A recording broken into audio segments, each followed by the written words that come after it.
How to change Fortnite username on Nintendo Switch. So let's get started. For Nintendo Switch players, it seems you have chosen the right console. Switch relies on Epic Games Network when it comes to creating in-game names, so you can change your name easily using the official Epic Games website.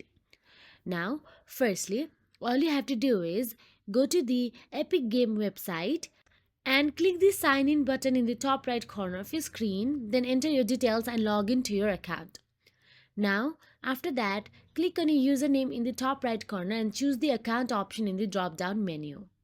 Now, click the blue pencil icon next to the display name in the account settings tab and enter your new display name and simply confirm it. If you don't remember creating a dedicated Epic Games account, log into the website using the Nintendo account and Nintendo logo under email and password fields. So that is it. If you found this video helpful, please like, share and subscribe our channel, and thank you so much for watching.